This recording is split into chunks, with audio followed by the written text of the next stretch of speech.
안녕하십니까. 반갑습니다. 첫 강의에 불러주신 우리 조 대표님 여러분 너무 영광스럽고 감사합니다.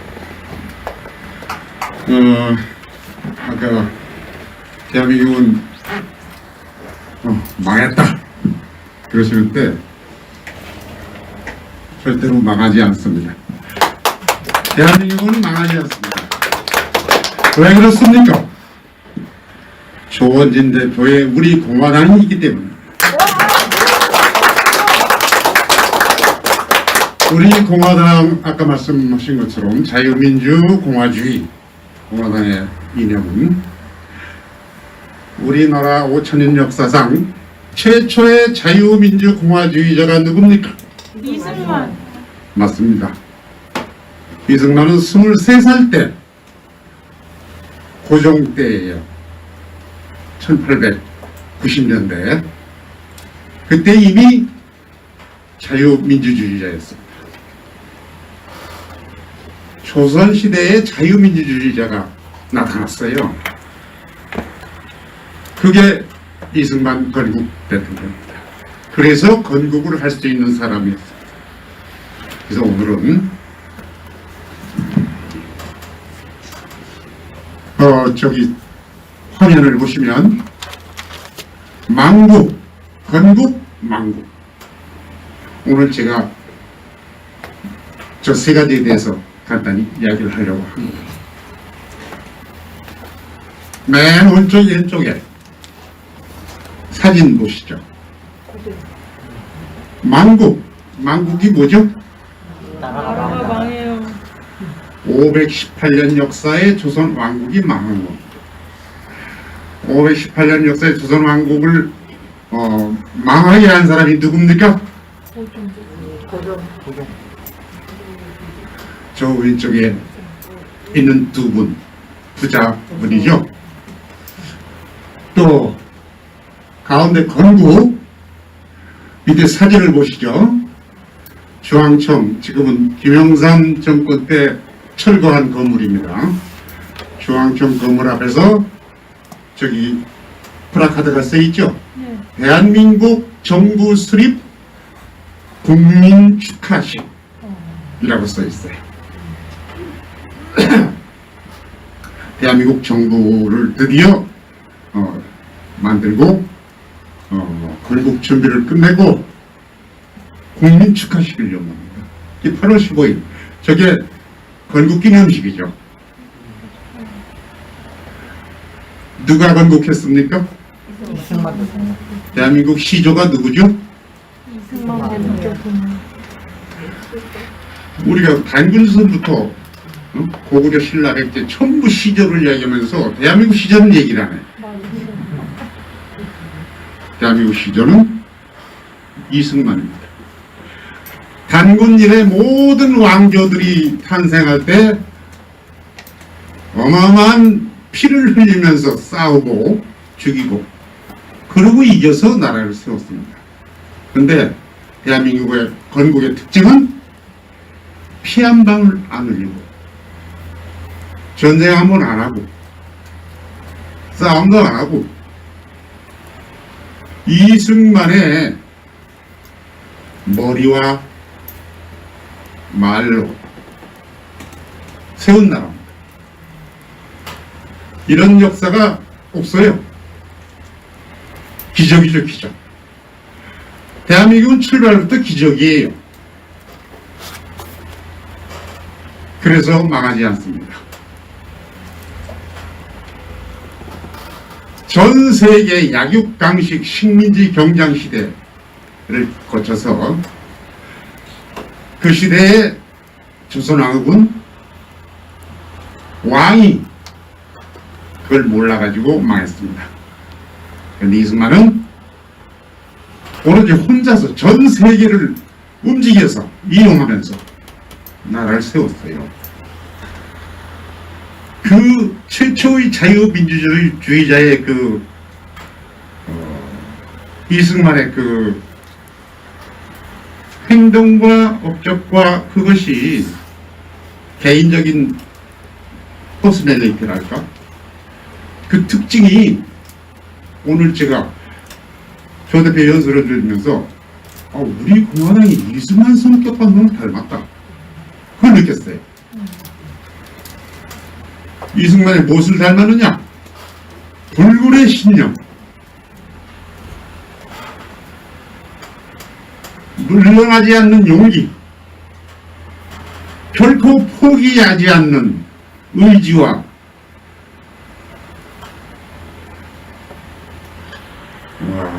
아까 집념 말씀하셨는데 이거는 집념을 넘어서 신앙과 같은 끈기.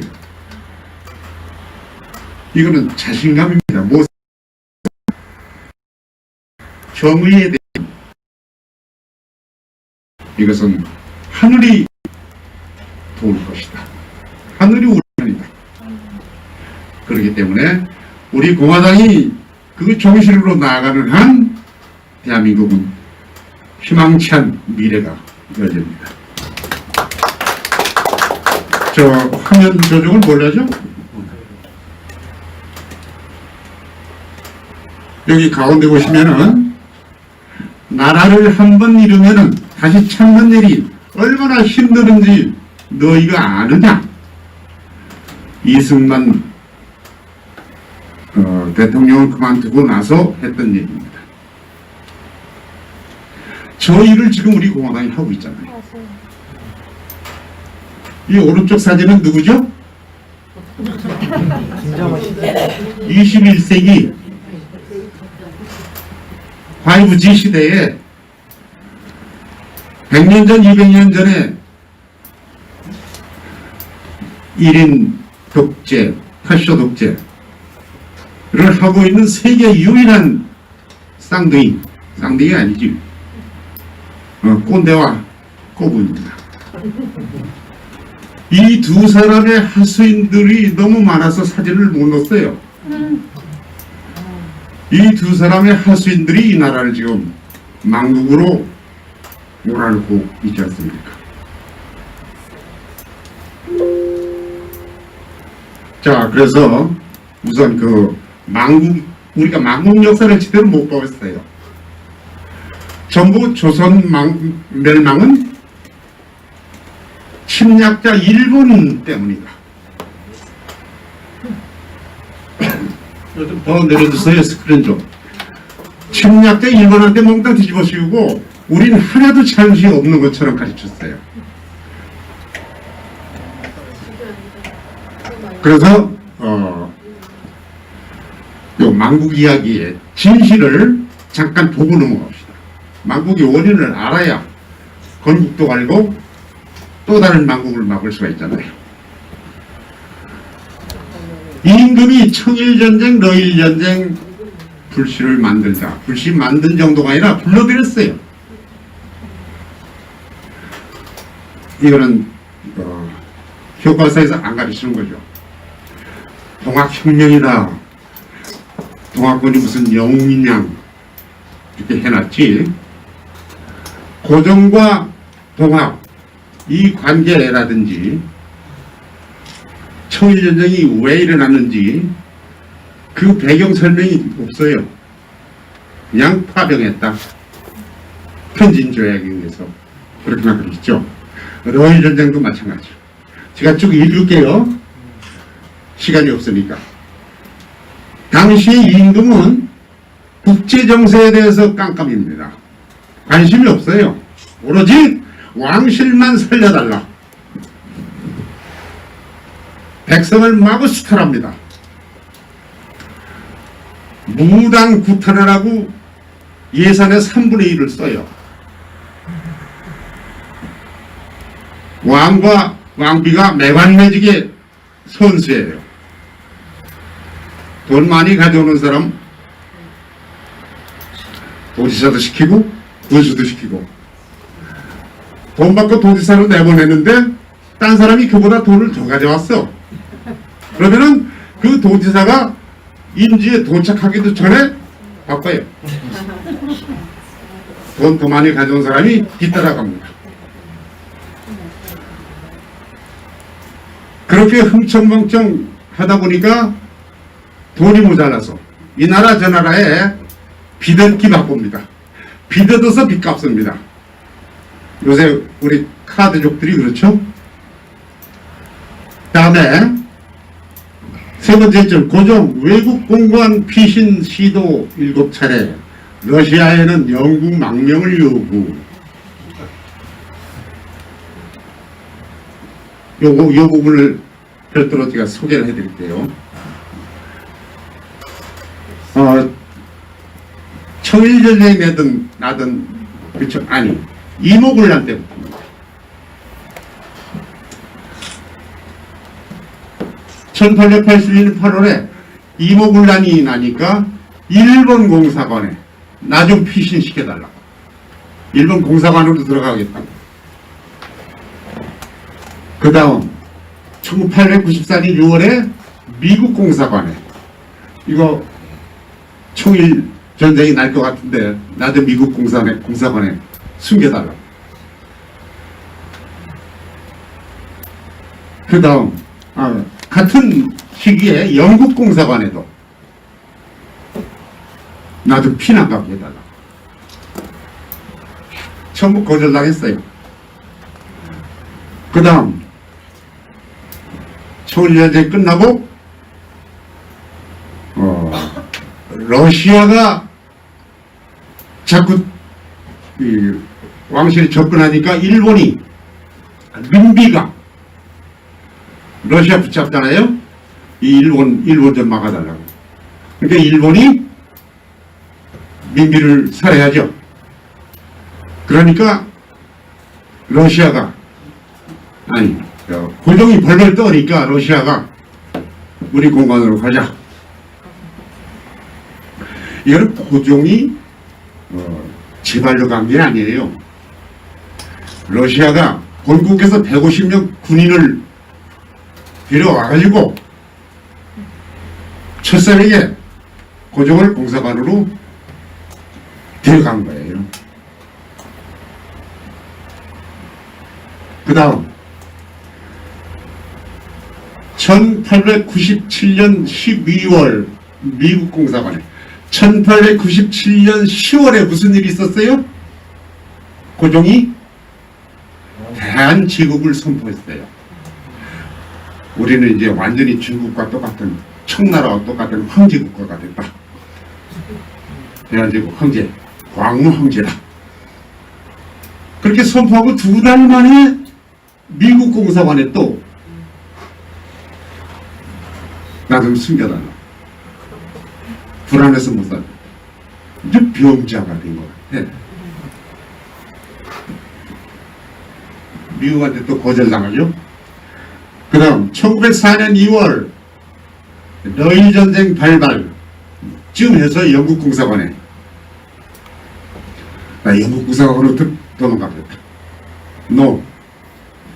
그 다음 청일전쟁이 한창 진행 중일 때 1905년 2월에 미국 공사관에 나 미국 공사관으로 들어가겠다. NO. 그때 미국 공사 알렌이 뭐라고 본국에 전보를 쳤느냐. 이 고종이 이상한 사람이다. 내가 동서 역사를 보고 4000년 역사 공부를 했는데 이렇게 비겁한 왕은 처음 본다. 그렇게 보고했어요. 그게 지금 시중에 나와 있어요. 알렌 일기 책이. 그리고 여기 사진 2장을 찍었습니다. 러시아 공사관 정독에 있는 거죠. 지금은 이 탑만 남아있죠. 6.25 때 폭격 맞아서 이 종탑 밑에 덕수궁과 왕궁과 통하는 터널이 발견됐어요. 땅굴. 고종이 도망가는 땅굴을 파놓은 거예요. 언제 발견되느냐. 이거 정화 작업할 때 발견됐어요. 또 이 옆에 사진 영국 대사관하고 덕수궁하고는 담장, 궁궐 담장 하나로 막혀있죠. 대사관이 별도 담장을 안 만들었어요. 못 만들겠어요. 왜? 덕수궁 돌 담장에 새 문을 만들었어요. 비상구. 이름이 생양문이야. 비상구를 만들어 놓고 여차하면은 영국 대사로 탈출하려고. 고종. 그런데 한국 국사학계 또 좌파 사학계, 한국 국사학계는 좌파가 100% 점령하다시피 하고 있죠. 전부 모든 건 다 일본 잘못, 외국 잘못. 고종은 개혁군주요, 명명한 항일군주요, 민족 독립군주다.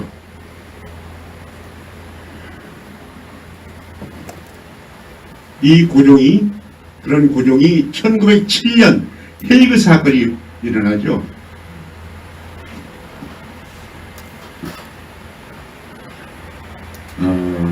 헤이그 사건은 또 설명할 기회가 있을까? 헤이그 사건이 일어나는데 그 실패한 후에 러시아한테 나 러시아 땅으로 영구 망명하겠다. 받아달라.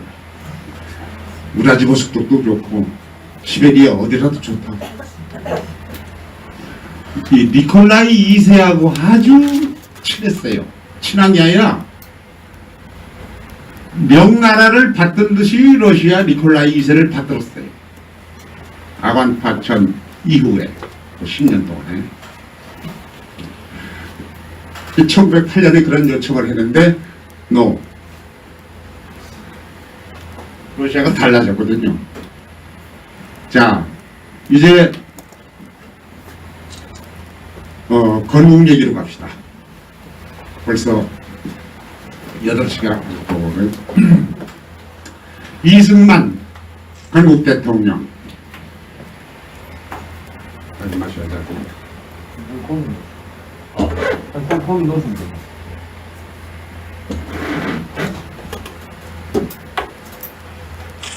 여기 써있는 거 읽기만 할 거예요.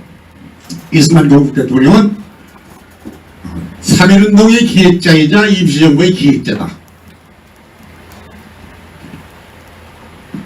임시정부 대통령, 초대 대통령일 때 레닌이 1920년부터 임시정부를 공산화하려고 했어요. 그 자금을 줘가지고 고려 공산당도 만들고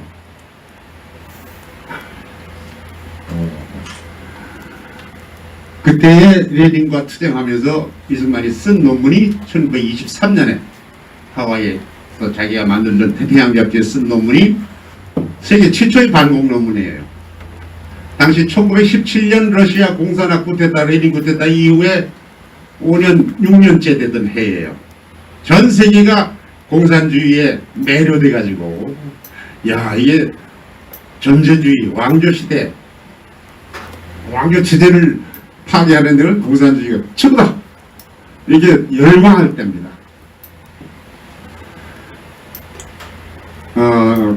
레닌이 상해 임시정부에 있는 공산당 출신 누구누구 이름은 얘기 안 하겠습니다. 이 사람들한테 돈을 줘가지고 상해에다 고려공산당 만들어서 대한민국 임시정부는 미국 체제니까 이걸 소비에트 체제로 바꿔라. 쿠데타를 일으켜요. 이승만을 탄핵시킵니다. 그래서 헌법을 바꿔요. 소련식 소비에트 헌법으로. 1927년 얘기입니다. 임시정부 출범한 지 만 7년째. 8년째죠. 그런데도 이승만은 굴복하지 않습니다. 이거 무슨 애들 장난이냐? 껄껄 웃으면서 공산주의 비판 논문만 태평양 잡지에 8번인가 연재를 합니다. 그리고 독립운동을 계속합니다. 나는 여전히 임시정부 대통령이다. 여러가지 재미있는 얘기가 많은데 오늘은 못하겠습니다. 그 다음에 독립운동을 거쳐서 미국의 승전으로 일본이 항복하니까 우리나라가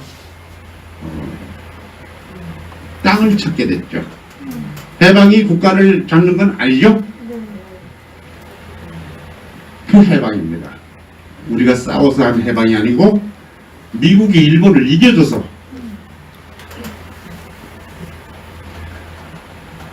해방 3년 동안이야말로 그동안 3, 40년 싸웠던 독립운동가들이 대한민국에 전부 집결해서 진짜 독립운동을 하던 시기예요. 그렇죠? 뿔뿔이 독립운동 하다가 이제말로 나라를 세우는 건국운동을 해야죠. 그때에 잘 협조하던 김구가 싹 돌았습니다. 어느 날 갑자기 47년 연말에 48년 1월에는 성명 발표하고 그때부터 본격적으로 대한민국 건국 반대 운동을 펼칩니다.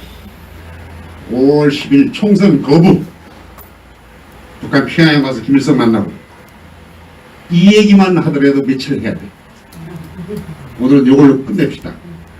그래서 이승만이 그런 어려움을 겪고 그야말로 혈혈단신이에요. 귀국까지 떨어졌어. 그래서 이 아슬아슬한 드라마가 이게 진짜 위대한 3년이야. 해방 3년이야말로 진짜 위대한 3년이야. 이승만의 위대한 3년. 세계 와서 당시 최강대국인 미국 소련과 싸우면서 독립운동가들의 조선 왕조식 권력 싸움, 우왕좌왕, 북한에 왔다 갔다, 이걸 극복하고 자기가 20대 때 꿈꾸던 자유민주공화국을 73세가 되어서 드디어 꿈을 실현합니다. 이런 남자가 어디 있어요? 이승만이라는 인간은, 제가 대통령이라는 존칭을 빼고 말할게요. 편의상 모든 청춘들의 최고의 롤모델이에요. 최고의 롤모델. 이승만만 바라보고 달려가면 대한민국 안 망해요. 그 전법 배워야 돼. 그래서 제가 이 책에 쓴 거는 아까 이주천 박사님 말씀처럼 1952년, 53년, 54년 이 3년이 왜 위대한 3년이냐, 이거를 간단히 또 설명하고 넘어갈게요. 요게 1952년 부산 정치파동인데 아주 여기 써있는 것만 그냥 읽고 지나갔어요. 1952년 저 위에 써있는 게 안 보이네. 독재냐, 제가 써놓기를 독재냐 혁명이냐, 제1라운드, 이게 부산 정치파동이다. 부산 정치파동이라고 통칭 그동안에 이 정치권이나 학자들이 불러왔는데 사실은 대통령 직선제 개헌 파동입니다. 내각 책임제나 직선제 개헌이나 대결이 건국 직전부터 있어왔어요. 그 밑에 줄, 미국과 야당이 이승만 제거 음모 결행. 미국이 왜 이승만을 제거하려고 그래요? 1952년에 휴전을 결사 반대하기 때문에. 미국이 밀어붙이는 휴전 결사 반대. 통일이 아니면 죽음을 달라. 너희들이 갈라놓은 우리 땅, 너희들이 통일시켜라. 목숨 걸고 싸웠어요. 미국은 이승만을 제거하려고 그랬어요. 야당은 이승만 때문에 지들이 집권 못했다고 1952년은 두 번째 대통령 선거의 해예요. 건국 헌법에는 대통령 선거는 국회에서 국회의원들이 하는 간접선거예요. 이 간접선거를 통해서 이승만을 빼고 우리가 대통령 하자. 미국과 한국 야당이 딱 예반기가 맞아가지고 배가 맞아가지고 공모를 했어요. 그래서 5월 29일 날 피난 수도죠. 부산 국회에서 5월 29일 날 국회를 소집해서 전격적으로 대통령 선거를 국회의원들이 하려고 미국하고 짰어요. 이거를 이승만이 모르겠어요? 계엄령 발동 5월 25일 밤 12시 5월 26일 0시를 위해서 계엄령 발동 그래갖고 국회를 못 열겠어요. 미국은 내성 간섭 말라. 한국 정치들은 사대주의 이제 그만해라. 미국은 유엔군을 동원해서 이승만을 제거하려고 했어요. 납치, 감금 또는 국외 추방. 그런데 미국 군부가 반대했어요. 이승만 아니고는 전쟁 치를 지도자가 한국에 한 명도 없고 포기했어요. 미국이 포기하니까 야당은 그냥 나가 떨어졌어요. 그래서 통과된 것이 소위 발췌 개헌안, 이승만이 내놓은 대통령 직선제 헌법에다가 야당이 몇 차례나 내놓은 내각제 개헌 속에 몇 구절 발췌해서 직선제 개헌안에다 넣었어요. 그래서 발췌 개헌이라고 해요. 그게 그 집어넣은 게 국무위원 국회 소환권이라든지 뭐 불신임, 내각 불신임 아니냐 이런 조항 몇 개 넣었어요. 자, 그래갖고 드디어 이승만이 꿈꾸던 헌법 제1조 대한민국은 민주공화국이다. 주권은 국민에게 있고 모든 권력은 국민으로부터 나온다. 이 헌법 제1조를 명실공히 주권 재민 이 조항을 실현했다.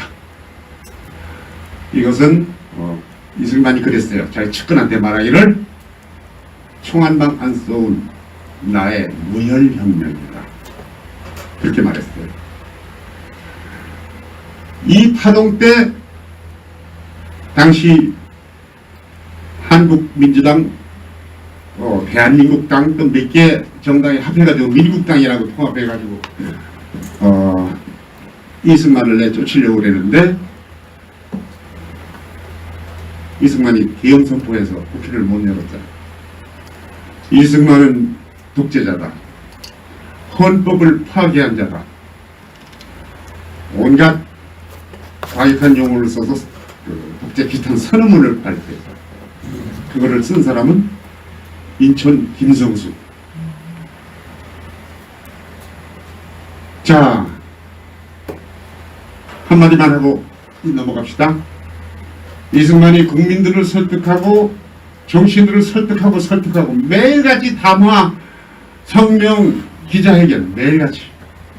그 당시에 이승만을 보면 이승만은 아주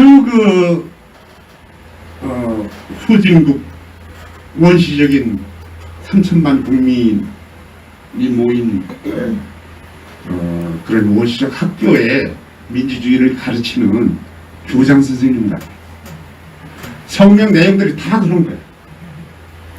이건 이래서 안 된다. 이거 봐라. 이승만이 독재자였다면 당시 6.25 전쟁이 한창인데 정선에서 그렇게 짜증나는 일을 40일 동안이나 하겠어요? 정치파동이 40일 계속되는데 비상기업은 또 헌법 통과까지. 독재자라면 당장 국회 문 닫아 직선제 발표 그걸로 끝냈을 거예요. 안 그랬어요. 이 사람은 그 기간을 국민과 정치인들의 민주화 교육, 정신교육, 의식개혁 그 기간으로 활용했어요. 간접성 견제가 얼마나 위험한지 아느냐. 이 성명 내용을 보면 기가 막혀요. 우리 4대제위가 700년이야. 언제부터? 700년? 이전은 500년인데 고려 후반기. 고려 후반기 고려 왕들은 징기스칸이 세운 원나라 공주와 결혼하지 않으면 왕이 될 수 없는 원나라 사위들이야. 부마국. 또 위성계가 나라 세우면서 명나라한테 나라 이름 받았죠. 조선이라는. 모든 왕들은 명나라한테 오케이 받지 않으면 왕이 될 수가 없었죠. 500년 동안. 500년 동안 모든 왕들은 이미 망해버린 명나라를 시주단지 모시듯 지사질했죠. 명나라가 언제 망했어요? 1644년. 그 7년 전에, 8년 전에 무슨 일이 있었어요? 병자호란, 청나라. 조선 사람들은 청나라는 오랑캐, 여진족. 우리한테 와서 구걸하던 여진족 오랑캐들인데 이것들이 명나라를 망치고 중국에다 나라를 세워서 청나라? 우리가 명나라 원수를 갚자. 명나라가 진정한 천자국이다.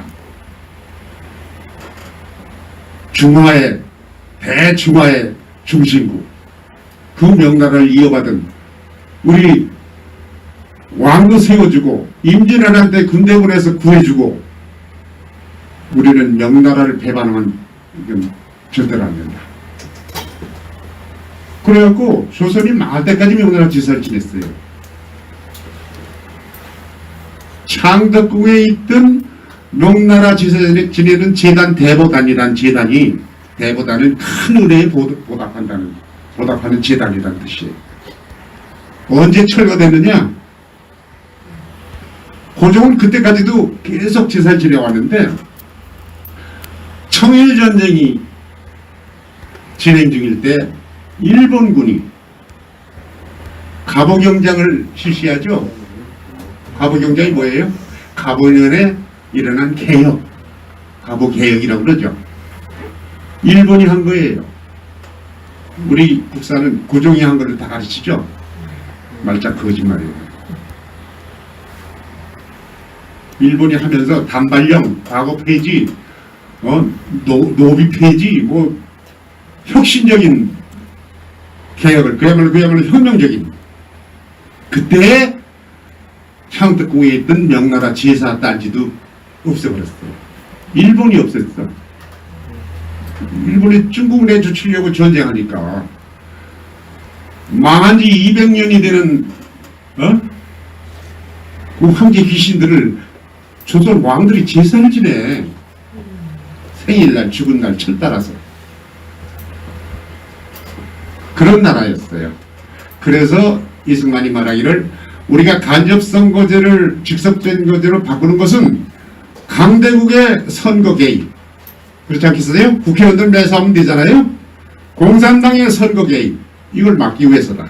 이거는 곧 사대주의 추방이다.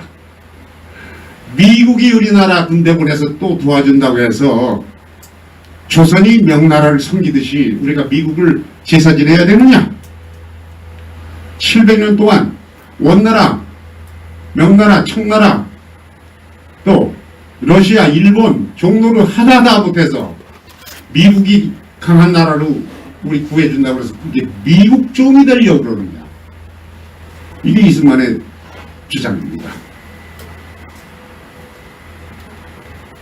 그 다음 한미방위조약. 이건 여러분 다 아시니까 한미방위조약에 대한 책도 많고 이건 많이 썼어요. 부산정치 파동이나 4.45 개헌 파동에 대해서는 이 우리나라 학자들이 노타치 다루질 못해. 이거 잘못 다뤘다가는 정치권, 우리나라를 잡고 있는 정치권과 언론과 대학들한테 왕따 당하니까 아무도 손대질 않아요.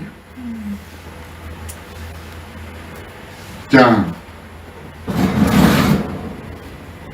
쭉 읽읍시다. 53년 한미동맹 결성, 휴전 결사반대 단독 북진 통일 주장, 반공포로 석방, 휴전 협상을 깨라. 미국, 영국, 중국이 독재자 이승만 즉위라. 이게 미국하고 중국이 서로 싸우는 원수지가 있는데 힘을 합쳐가지고 이승만 휴전 반대 철회하라고 압력을 가해요. 이런 드라마가 어딨어. 결국 그래서 미국이 또 굴복을 합니다. 이승만 죽이려고 그러다가. 그때 이승만 죽이려던 작전 이름이 뭐예요? 군사작전 이름이 주한미군 8군 사령관이 직접 만들었어요. Ever Ready Plan.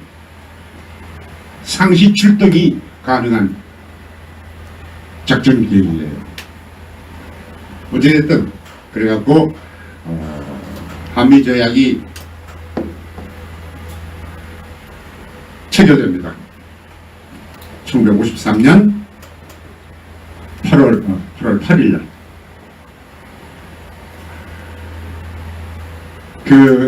경우대의 1인 세계대전 3주일, 이게 또 영화관이에요. 이 3주일 기록을 보면 기가 막혀요. 저런 걸 강의를 해야, 소개를 해야 재미가 있는데. 밑에 한 줄만. 배신자 미국의 복수. 주변국 침략 원천 봉쇄하고 자유 통일 장치를 완성한 거죠. 한미동맹. 언제든지 우리는 미국과 함께 북한을 해방시키리라. 이승만이 누누이 주장합니다. 자, 제 3년째 독재냐 개혁이 혁명이냐 제 3라운드 1954년 4.4.5.1 개헌파동. 이거는 한마디만 하고 지나갈게요. 건국헌법에서 경제조항은 제6장 경제조항은 줄줄이 전부 사회주의 공산주의 경제야. 모든 산업은, 주요 산업은 다 국유화, 주요 기업들 공영화, 어느 기업도 국가가 필요하다고 인정하면 항상 몰수, 공영화, 국유화가 가능해요. 보상금도 하나도 없어요. 사유재산권을 전혀 인정을 안 해요. 이게 건국헌법의 경제조항이었어요. 그때 부랴부랴 5월 10일 선거하고 8월 15일 출범하는데 석 달이잖아요.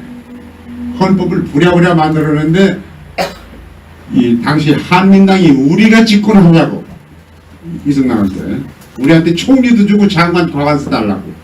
이승만이 노. 이 싸움 때문에 다른 조항 심의할 시간도 없었어. 자, 그래서 54년에 경제조항 개헌안을 내니까 또 국회가 반대합니다. 국회만 반대하는 게 아니라 경제, 언론 다 반대합니다. 이거는 이승만이 경제를 몰라서 경제 다 망쳐놓고 헌법에 또 컨트롤하지 하려고 2년 전에 개헌하는데 또 개헌한다고, 이런 발언들만 쫙 나와 있어요. 공청회에 있어요. 조선일보 지면에 다 나와 있어요. 당시 신문. 자, 어찌됐든 이 와중에 1954년은 미국과의 담판 짓는 아니에요. 뭘 담판 짓느냐? 남북 통일 문제하고 원조 문제. 남북 통일 문제 담판 짓는 얘기는 시간이 없으니까 빼고, 원조 문제는 담판 져가지고 10억 달러를 얻어냈어요. 육군을 20개 사당, 해공군 70무기로 현대화. 그래서 전후 복구와 경제 발전 해야 되기 때문에 헌법 경제조항을 사회주의 공산주의로 놔둬가지고는 절대로 안 되잖아요. 10억 달러면은 이거 10년 예산도 넘어. 이렇게 목돈이 생겼을 때 내가 젊었을 때 꿈꿨던 자유통상, 자유무역, 자유시장경제, 자본주의, 이거를 해야만 우리도 영국과 미국과 동등한 나라가 된다. 29세 때, 29살 때 감옥에서 몰래 쓴 저서 독립정신, 여러분들 들어보셨는지 모르겠는데 거기에 다 그렇게 써있어요. 이 사람은 29살 때 완전히 정리를 해가지고 내가 만들 나라는 이런 나라다, 그 설계도를 그 책에 다 써놓고 독립실천 6대 강령까지 써놓고 행동강령 그대로 살았어. 그대로 독립운동하고 그대로 나라를 만들었어. 이런 사람이 어디 있어? 우리 공화당이 외부의 모진 공격에도 불구하고 오로지 한 길, 정진하는 모습과 너무 달라. 그래서 80세 54년이면 만 79세, 우리 나이로 80세나 81이야. 11월, 얘 생일이 3월이니까 이게 11월 달 일이에요. 81는 마찬가지예요. 29살 때 책에다 쓴 모든 것을 81살이 되어서 다 완성을 해요. 이게 사람입니까? 믿어지지가 않아요. 그런데 하나만 얘기하고 넘어갑시다. 445입이란 말이 무슨 말이냐? 요거 해명하지 않으면 이 설명이 안 되죠. 445입은 뭐죠? 0.5 미만은 떨어버린다. 그죠? 소수죠. 당시 개헌 통과에 필요한 정족수가 국회에 160명이었던가 그래요. 그런데 투표에 붙인 결과 한 명이 모자랐어. 156명이었는데 155명이었어. 찬성자가. 한 사람이 모자란 거예요. 여기에 그렇게 되니까 그 당시 사회 보던 최준모인가? 금방 알더라고요. 국회 부의장이 이 개헌안은 부결입니다. 땅땅땅 쳐버렸어요. 경무대가 난리 났잖아요. 이승만이. 그때 모 장관이 아이디어를 냈어. 이거는 통과랑 마찬가지다. 왜냐? 1명이라는 숫자, 156명에서 1명이라는 숫자, 이거는 정족수 3분의 2를 따질 때 이거는 0.333밖에 안 됩니다. 수학적으로 계산해 보니까. 그러니까 이거는 소수점 0.5 미만이니까 떨어져야 됩니다. 인간을 어떻게 0.3으로 나눕니까? 인체를. 이 통과랑 마찬가지다. 그렇게 가의에서 결정이 돼가지고 이튿날 그 최부의장이 또 국회 열렸을 때 어제는 내가 착각을, 이것은 가결이다. 땅땅땅 번복 발표를. 야당이 들고 일어났죠.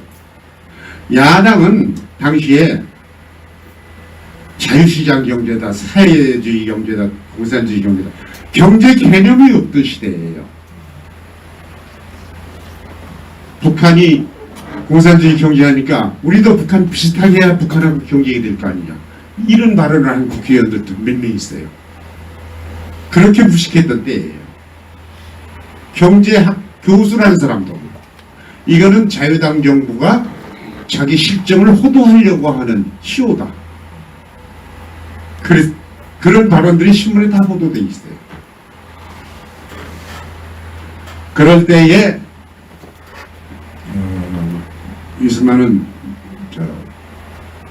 헌법을 바꾸지 않으면 미국서 들어오는 해마다 몇억 달러씩 원조를 받아 와야 되는데 이거 가지고 우리 기업들 키우자. 기업들의 자유경제 가르치자. 국민들의 경제적 자유를 확보해줘서 사유재산을 키울 수 있는 능력을 배양하자. 이게 이승만 주장이에요.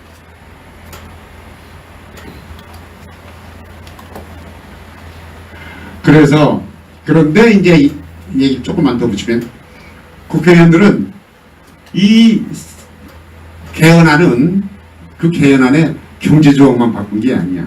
국민투표안도 넣고 무슨 이 군사 재판 문제도 넣고 한 5, 6가지 중요한 문제가 걸린 개헌안이었어요. 근데 국회의원들은 다른 건 다 아무래도 좋아. 오로지 하나, 맨 그때 개헌안 맨 끝에 붙이기 하나 붙었는데 뭐라고 했냐면 이 개헌안이 통과될 당시에 대통령은 헌법 152조인가 임기 제한 적용을 받지 아니한다. 그런데 이승만 대통령은 임기 제한 없이 계속 대통령 해도 좋다 이 얘기입니다. 그 부칙 하나만 가지고 싸우는 거예요. 이거는 종신 독재, 종신 집권, 1인 독재다. 맞는 말이죠?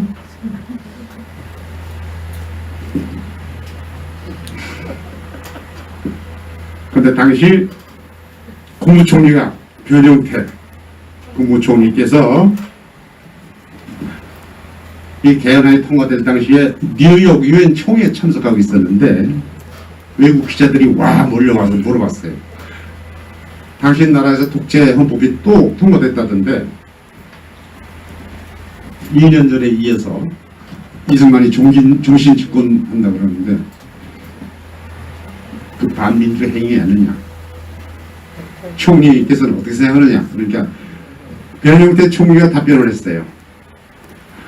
소련과 중국의 국제공산주의가 80세 넘은 이승만의 발목을 놓아주지 않는다. 지금 이승만이 은퇴하면 한국은 이번 돌아오는 선거에서 공산화 된다.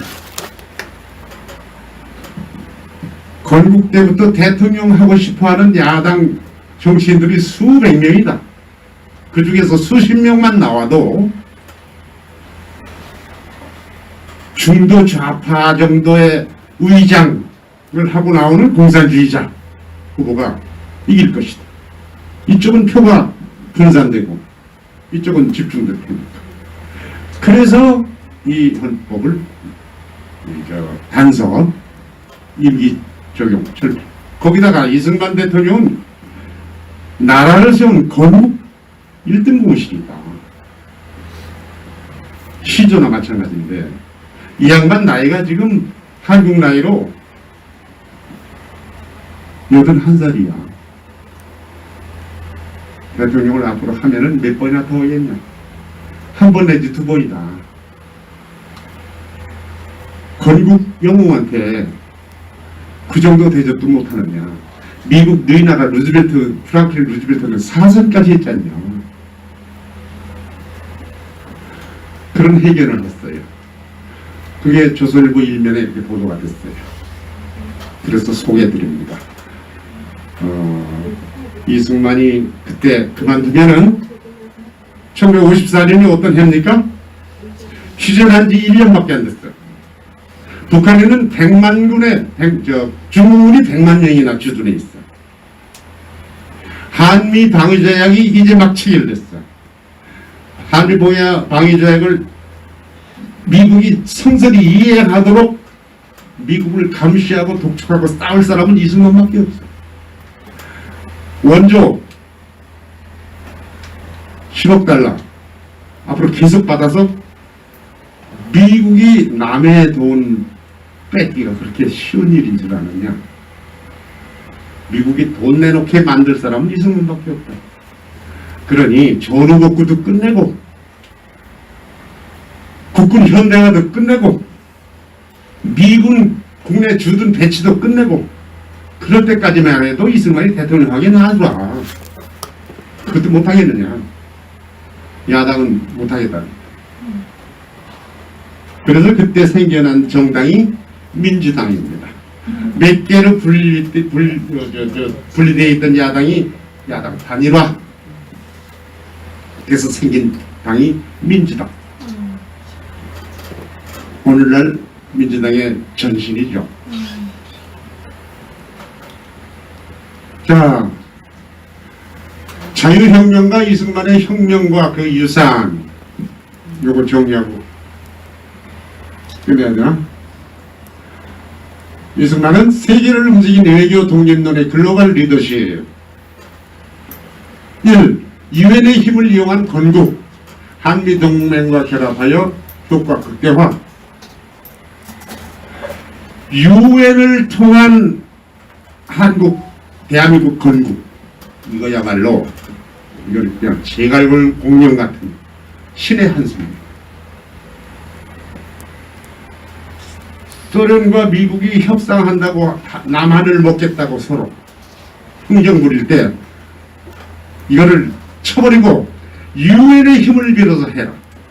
이 카드를 미국한테 쥐어줬어요. 이승만이. 그래서 유엔 감시를 통해서 유엔이 관리하는 선거를 통해서 대한민국은 세워진 나라예요. 대한민국은 유엔이 세운 나라입니다. 그래서 6.25가 났을 때도 유엔군이 달려와서 지켜줬잖아요. 당시 유엔 회원국이 80몇개밖에 안 됐어요. 전후복구 도와준 나라가 몇 나라입니까? 67개국. 공산국가들을 공산권을 뺀 나라 다 빼고 전 유엔 회원국이 다 도와줬어요. 유엔이 세워주고 지켜주는 나라를 만든 게 이승만입니다. 그래서 이승만 정권 시절에는 유엔데이를 매일 국가기념일로 기념했어요. 유엔데이가 몇 월 며칠이죠? 지금은 다 잊어버렸어. 자, 두 번째, 5천년 전체주의 노예를 해방시켰다. 어떻게 해방시켰느냐? 교육혁명, 6년 의무교육, 각급 학교 유학, 각급 선거, 이걸 통해서 국민의 자립, 자조, 민주, 시민, 양성 훈련을 10년 동안 했어요. 그 결과가 학생들한테 쫓겨나는 4.19 데모가 일어나. 학생들이 너무 똑똑해져가지고.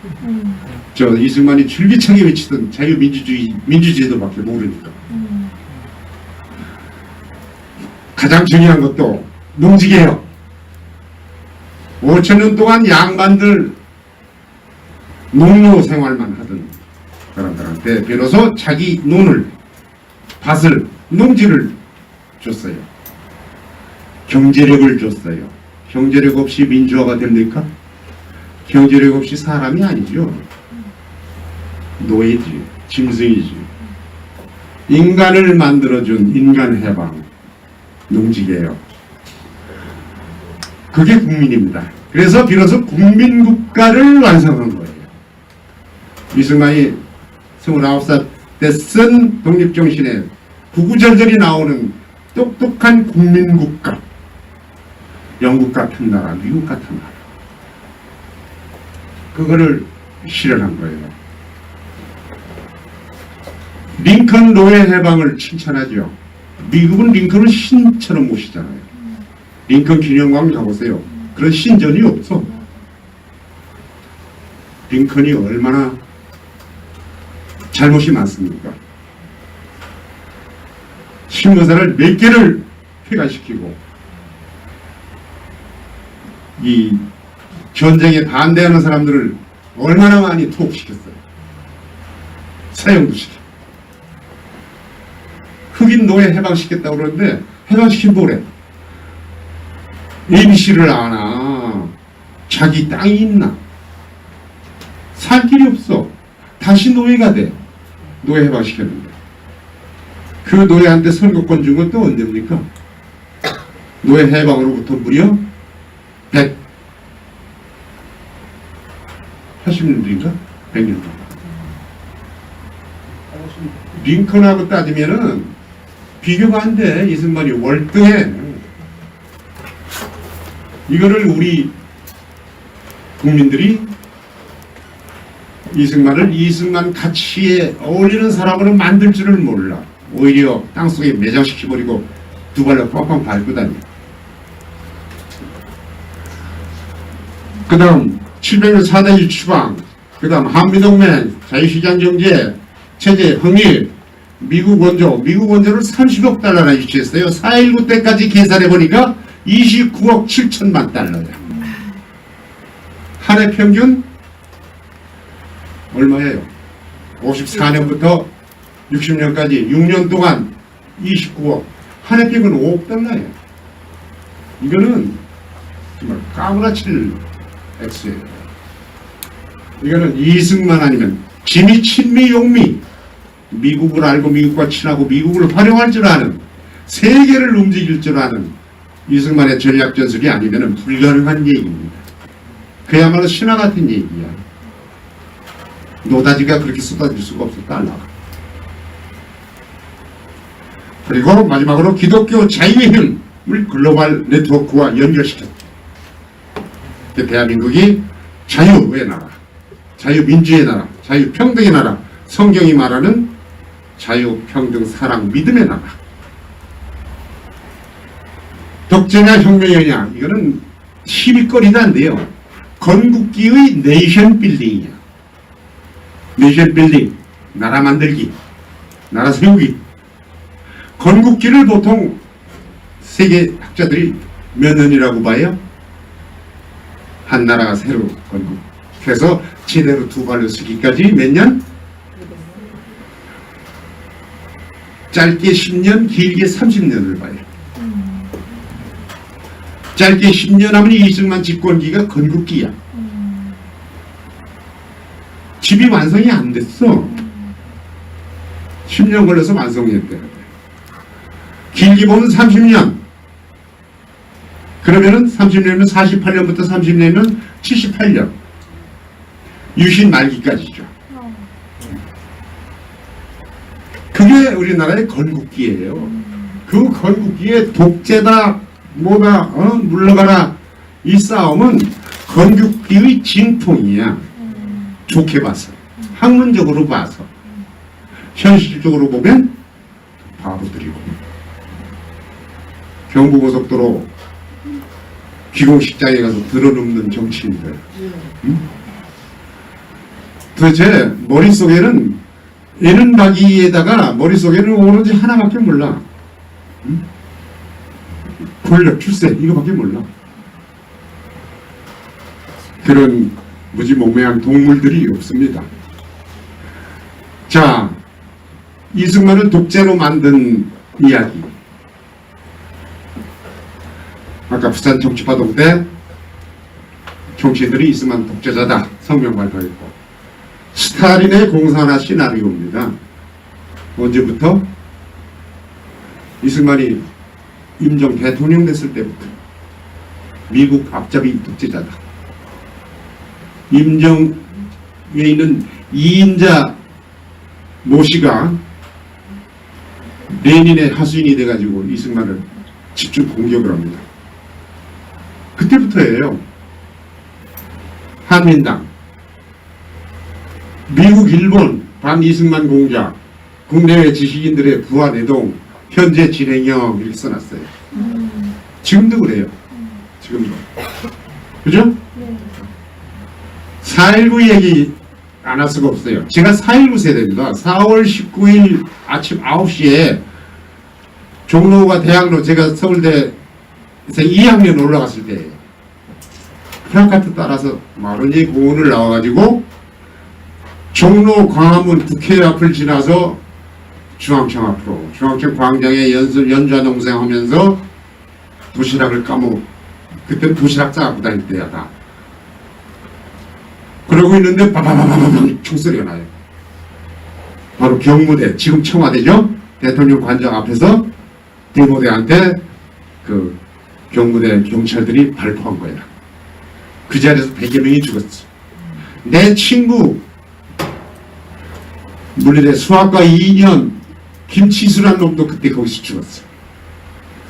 내 머릿속에 이승만은 살인자, 독재자입니다. 그런데 나중에 알고 보니 4.19 이승만의 마지막 성공이다. 내가 평가하는 거예요. 4.19를 겪고 이승만은 살인자다 이를 악물었던 내가 4.19는 이승만의 마지막 성공이다. 왜? 10년 동안 자기가 꿈꾸던 대로 똑똑한 국민을 만들었으니까. 그 국민이 이승만한테 항의를 했을 망정 당시에 이승만 독재자 물러가라 소리는 한마디도 없었어요. 구호가. 부정선거 다시 하라야. 민주질서 회복하자. 민주헌법 회복하자. 부정선거 다시 하라. 그런데 언제부터 독재자 물러가라가 나왔냐면 4월 26일 날인가? 교수들 뭐라고 교수들이 몇 명이 나와서 플래카드를 들고 학생의 피값에 보답하라. 독재자 물러가라. 나중에 알고 보니 그 뒤에 어느 세력이 있었대요. 미국을 포함해서. 자, 여기 이승만의 발언. 이승만은 4.19 때 4월 12일 날 그게 3월 15일 전국적으로 부정선거를 행하고 그 부정선거 주모자는 당시 내무장관 이기붕 국회의장을 대통령으로 만들기 위해서. 대통령은 이승만 단독 후보였어요. 민주당 대통령 후보였던 조명옥 박사가 미국에 위암 수술하러 갔다가 미국 몰에서 죽었어. 선거 한 달 전에. 이승만은 투표할 필요도 없이 대통령 당선이야. 문제는 부통령. 어떻게 부통령도 국민이 투표를 해서 뽑게 만들었을까? 헌법에. 부산 정치파동 때 야당이 원해서. 부통령이라도 자기들이 하려고. 이승만이 늙었으니까 죽으면은 우리가 부통령 하다가 대통령 임기 받으면 됩니까? 그래서 대통령 따로 선거, 부통령 따로 선거 다 했어요. 그 부통령 싸움이 난 거야. 대통령은 이승만이다. 그럼 부통령, 대통령이 죽어서 누가 임기 받을 거냐? 장면과 이기붕이 싸운 거예요. 자유당 이기붕과 민주당 장면. 그때에 내무장관이던 최인규가 이거는 저 야당한테 줘가지고 저 금방 저거 또 공사가 된다. 내무장관이니까 정보가 다 있거든요. 경찰 정보. 그래서 조직적으로 공무원들, 경찰 공무원, 교육 공무원 조직적으로 부정선거를 지시를 했어. 그게 들통이 났어. 3월 15일 날 선거하고 투표, 선거 현장부터 그게 드러나니까. 그래서 당시 마산에서 데모가 났어요. 3월 15일 밤부터 이튿날 경찰이 총을 쐈어. 그래서 몇 명이 죽었어. 그러니까 비상계엄을 내렸어. 그래서 잠잠해졌는데 다음 달 4월 10일 날 마산 앞바다에서 시체가 하나 떠올랐어. 고등학생 시체, 눈에 칠탄 탄피가 이렇게 두꺼운 탄피가 뱉힌 채로. 그때 경찰은 두말할 것 없이 이건 어떤 놈이 박아넣었다. 칠탄 쏘면 껍질은 땅에 떨어지지 어디 날아가냐. 그러나 진상은 못 밝힌 채로 4.19가 나버리고 말았는데 4월 10일 날 그게 떠오르고 나서 4월 12일이 화요일 경무대에서 대통령 주재 경무회의가 열리는 날 이승만이 쫙 물어요. 선거에 뭐 잘못된 게 있나? 왜 데모를 하고 왜 계엄령을 선포해야 되고 학생이 죽은 시체가 떠올라. 그때 장관들은 전부 우물우물우물. 그때까지도 이승만은 부정선거에 대해서 크게 관심을 안 뒀어요. 뭐 일부 부정이 있겠지. 이 정도 생각했는지 모르겠어. 근데 거기서 장관들이 우물우물 이건 좌익 소위인지 모르겠다. 민주당이 조작한지 모르겠다. 이따구 소리만 하니까 이승만이 뭐라고 그러냐면 아니 애를 죽여놓고 그따 소리만 하느냐. 내가 보건대 이 사태는 대통령이 내가 그만두고 특단의 조치를 취해야만 해결될 것 같다. 이렇게 발언을 해요. 그 국무회의록이 지금 남아있어요. 여기 몇 책에 여기 인용했습니다. 그리고 그 다음 주 화요일 날 4월 19일 날 또 9시에 국무회의를 하면서 이승만이 국무회의장에 들어오면서 앉으면서 뭐라고 그러냐면 왜 이렇게 사람이 많이 몰려들어. 저 사람들이 날 그만두라고 하는 것 같아. 내가 좋게 나가야 되겠어. 내가 나갈 테니까 사퇴할 테니까 빨리 대책 강구하시오. 그러고 나서 점심시간에 발포 사건이 난 겁니다. 그래서 이승만이 그때 4월 19일부터 26일 사퇴할 때까지 23일 날 서울대병원에 가서 부상학생들 의문하면서 눈물을 질질 흘려요. 저 사진이 조선일보에 실린 사진이야. 조선일보 사회면에 실린 사진.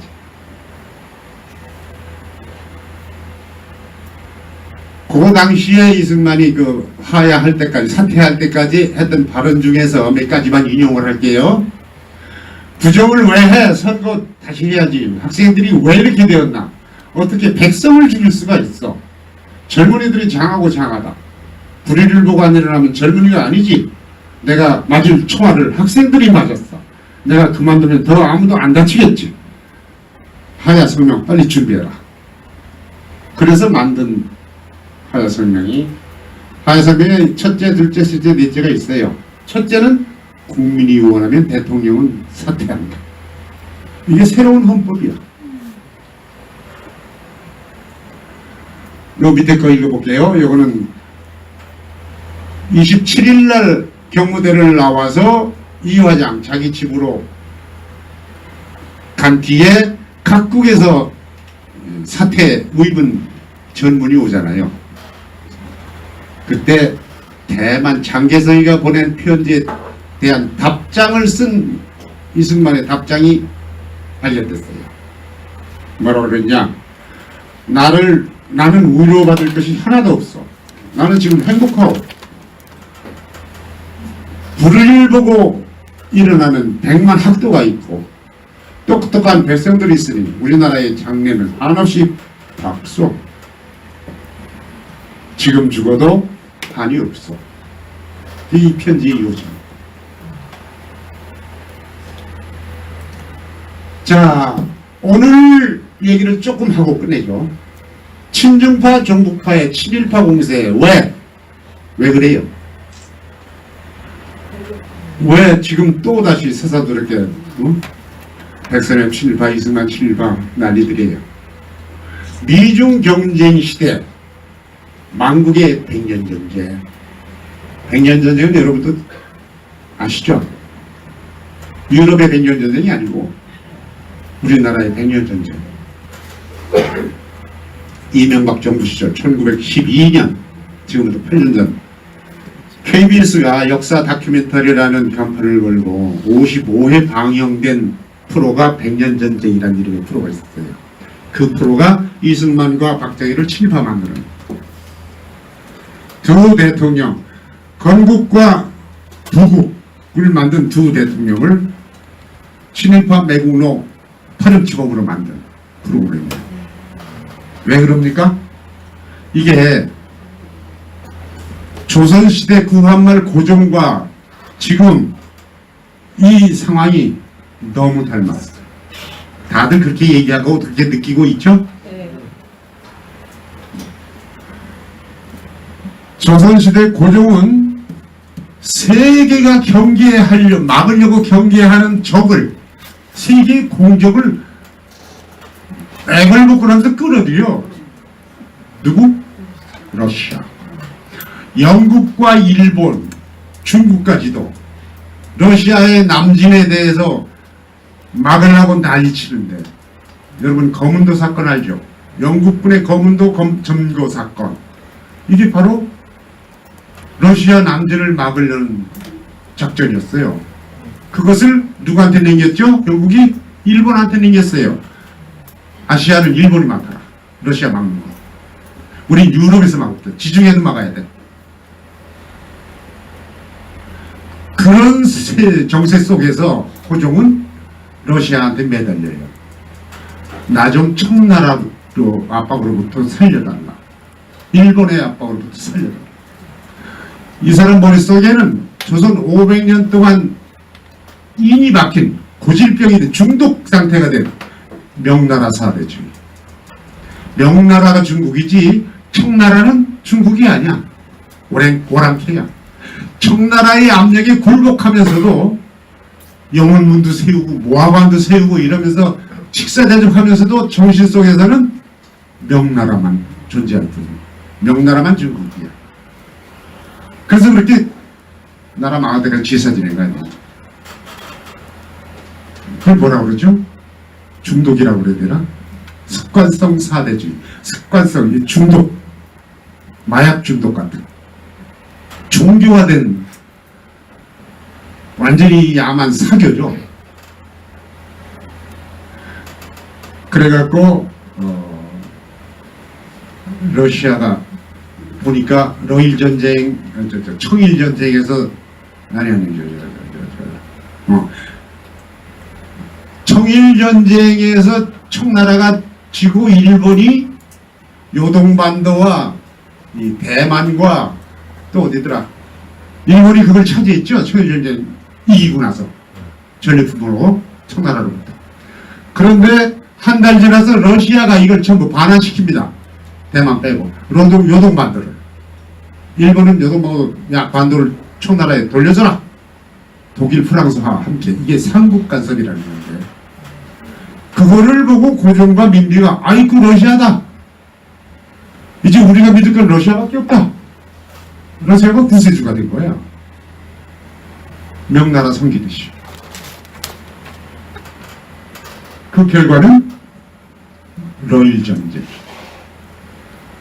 을사조약, 그리고 병술 국치, 망국이죠. 망국의 원인 제공이 아니라 하는 행동을 보세요. 오늘의 반대한민국 세력이 뭡니까?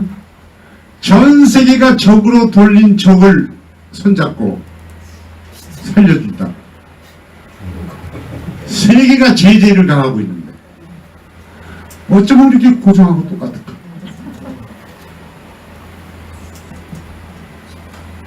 그래서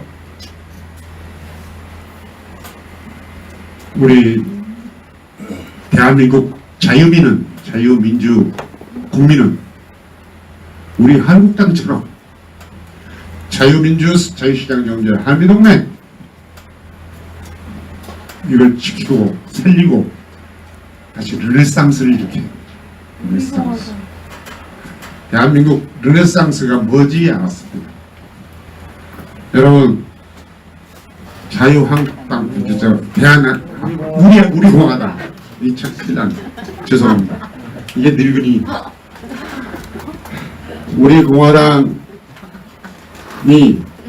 반드시 사필기적 대한민국을 정통성과 정체성과 정도에 다시 복시킬 거예요. 부활시킬 거예요. 믿습니다.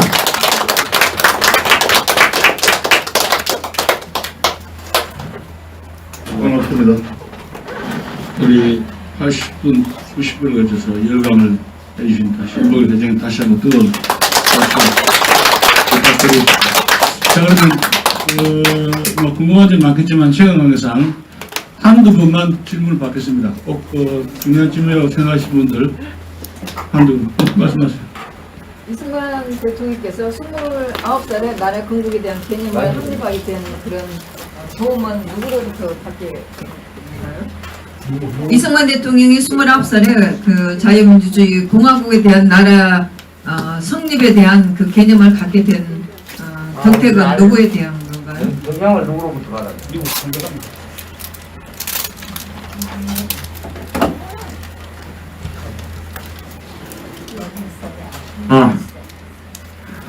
이승만은 일본 청일전쟁 때 일본이 가도 개혁하면서 과거시험을 폐지하니까 한국의 젊은들이 전부 취업 기회를 잃어버렸잖아요. 국가 공무시험을 못 보니까. 그게 하나뿐인데. 그래서 배제학당에 입학합니다. 입학하면서 미국을 발견해요. 미국에 미쳐버려. 미국의 모든 것을 스펀지처럼 흡수합니다. 다 외워. 당시 과거시험 보던 사람들은 외우는 특기야. 중국 책 달달 외워서 과거시험 보는 게 일이었어요. 영어 사전까지 외워. 독립선언서, 독립전쟁 달달달. 당시 한국에 와 있던 선교사들보다 미국 역사가 빠삭이야. 우리도 미국처럼 자유로운 나라, 법이 아니고는 사람을 잡아가지도 않는 나라를 만들자. 신문을 3개씩이나 창간하면서 개몽운동을 펼쳐요. 거리투쟁, 만민공동회. 그러다가 이 스쿠프한테 왕을 폐위하고 공화국을 설립하려는 저 프랑스 혁명 일으킬 놈이다. 잡아라. 독립협회를 해산시키고 이승만은 감옥에 가서 사형수가 됩니다. 모진 고문을 받다가 한 달쯤 된 뒤에 하늘로부터 불벼락을 맞아 예수고 성령, 배제학당이 예수학교잖아요. 대신교회잖아요. 그 순간부터 이 사람 나는 완전히 딴 사람이 되었다. 감옥에 있는 동안 이 사람은 그 감옥이 대학이야, 대학. 선교사들한테 책을 막 주문해가지고 또 많이 갖다주고 공부를 어떻게 하는지. 이 사람이 치중한 거는 예수교 공부하고 만국공법, 만국공법이 국제법이에요. 우리나라가 이 왕조가, 조선 왕조가 국제법을 몰라가지고 외교를 몰라가지고 지금 다 망했다. 이 러일 전쟁 끝나면 러시아 것이 되느냐 일본 것이 되느냐. 그렇게 공부를 해가지고 미국에 대한 미국 신문 잡지를 그래서 공부합니다. 그래갖고 책을 쓴 것이 독립정신이라는 책입니다. 그게 당시에는 여기서 출간이 못됐죠. 그거 출간하면 건 당장 사형인데. 그래서 1905년에 미국 유학 갔을 때 미국으로 그 원고를 비밀리에 가져다가 1910년에 LA에서 처음 출간되죠. 그래갖고 이 사람은 유학, 지금 질문하신 답변이 될 수 있는 얘기는 그런 그 미국 유학 전 공부도 공부련이와 미국 유학 가서 뭐 조지 워싱턴 대학, 하버드 대학, 프린스턴 대학 학사, 석사, 박사 했잖아요. 거기서 공부하면서 백 몇십 번인가 강연, 뭐 출장 뭐 이거 하면서 이 현장 실습, 선거 다 따라다니고. 논문이 뭐냐면은 미국의 도움을 받은 중립 확보예요. Neutrality as influenced by the United States. 미국이 다른 약소국가의 중립을, 독립성을 유지할 수 있는데 미국이 얼마나 힘을 발휘해 줬는지, 도와줬는지 100년 동안을 연구했어. 미국 독립부터 100년 동안을 연구했더니 과연 미국은 다르다. 왜 다르냐? 미국은 그리스도, 기독교의 자유로 세워진 나라이기 때문에 이 기독교가 아니라 개신교, 카톨릭은 아니죠. 카톨릭은 왕국국가나 마찬가지입니다. 이승만이 그 감옥에서 공부하면서 배운 게 마르틴 루터 종교개혁과 요한 웨슬레 감리교, 칼빈 장로교 다 공부했어요. 미국 가서 프린스턴 대학 박사학위 과정하면서도 프린스턴 대학 신학대학 강의도 다 들었어요. 1년 동안. 그리고 그 다음 망명했을 때 또 강의 들었고. 이 사람은 미국과 영국의 민주주의의 차이, 영국은 민주주의면서도 왕권 국가이기 때문에 이건 차이야. 차이가 뭐죠? 세컨드 라브. 미국이야, 미국. 기독교 개신교의 자유의 힘이 영국의 명예혁명, 프랑스 혁명, 미국 독립혁명을 성공시켰다. 기독교의 자유의 힘, 개신교의 자유의 힘 가지고 조선 우매하고 무식하게 살아왔던 서러운 노예들과 같은 조선 백성을 이 기독교의 자유의 힘으로 하루빨리 교육시켜서 똑똑한 백성으로 거듭나게 하자. 그것은 미국 정치제도가 최고다. 그렇게 알았던 것이 감옥 6년과 유학생활. 또 있으면 한번 한 사람 마지막. 네, 한다. 네, 안녕하십니까. 저 강의 잘 들었습니다. 그 이제 이승만 대통령이 이제 우리나라의 자유민주주의와 자유시장 경제 체제를 세우기 위해서 열심히 이제 그 하셨는데 이제 그 과정에서 이제 그 민주당이라고 하는 세력들이 이제 이승만 대통령을 탄핵시키려고 그러고 이거 뭐 그러니까 물러나게 하려고 하고 이거에 대해서 계속 반대를 했잖아요. 그러면 이제 그 민주당이 그때 뭐 미국하고 이렇게 협작을 해서 뭐 이승만을 이제 갈아치우려고 했던 그거랑 그러니까 지금의 이제 민주당이 이 북한과 중국에 이제 붙으려고 하는 그런 게 어떻게 연관성이 있는지 좀 궁금합니다. 연관성은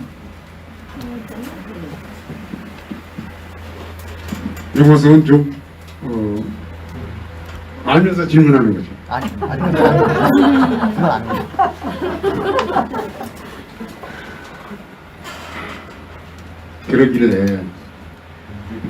그러길래 약소국가예요. 외국의 강대국의 힘을 빌어서 출세하려고. 아주 단순해. 집권력이라는 게 단순해. 그런데 이 사람들은 100년 전쟁 얘기했죠. 언제부터 100년? 1919년 20년 상해 임시정부 때부터 100년. 레닌의 공산화 운동부터 레닌이 만든 고려공산당 창립 때부터 100년입니다. 공산당이 대한민국을 먹기 위한 전쟁, 이게 100년 전쟁이에요. 100년 동안 계속하고 있어요, 지금. 이게 공산화 될 때까지 계속할 겁니다. 그 뒤에도 할 거고. 그래서 먼저 민주당이나 한국민주당이나 이 사람들은 그래도 좀 순진한 편이야. 그죠? 자기들 옛날식 권력투쟁 당파 싸움이니까. 그런데 시진핑과 김정은을 업은 사람들은 100년 전쟁이라는 무기가 하나 더 있어. 공산주의라는 그 마약, 힘. 그게 옳다는 믿음. 거기다가 또 하나 더 있어. 북한 핵, 중국 핵. 한반도는 유사 이래로 대륙의 전제주의, 전체주의에 섬기면서 살아왔잖아. 그거를 분리시켜서 5대형 육제주로 개방시킨 것이 이승만이라고. 다시 또 대륙의 전체주의에 붙어버렸어. 이거 어떻게 해야 돼? 아까 조원진 대표께서 말씀하셨죠. 자유의 적과 싸움은 결국은 반국으로 돌아가요. 그동안에 80년대 주사파 이후 색깔 논쟁 하지 마라. 요즘 세대 공산당 어딨냐. 그 선전에 말려들어가지고 자유보수 우파들이 다 포기했어. 맞아. 지금 빨리 떠들어봤자 나만 손해지. 똑같이 어울려버렸어. 80년대 이후에 지금 몇 년? 40년 가까이. 한 세대 넘게 우리의 국민교육, 정신교육, 의식교육은 포기한 상태. 한 세대가 넘었는데 사회로 선거에서 몰표 나올 수밖에. 쟤들이 국가 세금으로 얼마씩 매수까지 당했는데 돈도 줘. 또 걔들이 옳다는 거 배웠어. 그거 어떻게 해? 이거 어떻게 해야 돼? 어떻게 이걸 바로잡죠? 이제 그 한주가 그 문제를 가지고 계속 저희 논의를 하겠습니다. 방송 블록을 해요? 네? 예, 국제적인 당공 블록이 이승만이 반공 멸공 투쟁을 했다고 욕을 하는데 그 욕하는 거는 반공 이거를 무디게 하려고 한 거잖아요. 아까 조 대표께서 소개하신 뭐더라? 오마이 저 좌파 언론들이 우리 공화당 무섭게 보다가 미리 욕했는데 알고 보니 보수가 앞장서서 죽여주더라. 쓸모있는 바보들이야 이게. 레닌이 말한 쓸모있는 바보들이 뭐예요? Useful idiot. 공사나 혁명에 앞장서주는 바보들. 쓸모있잖아. 대개 우파 지도자들이야. 대개. 반공을 외치면서 하는 행동은 레닌 앞잡이야. 지금도 눈에 뻔히 보이잖아요. 누구.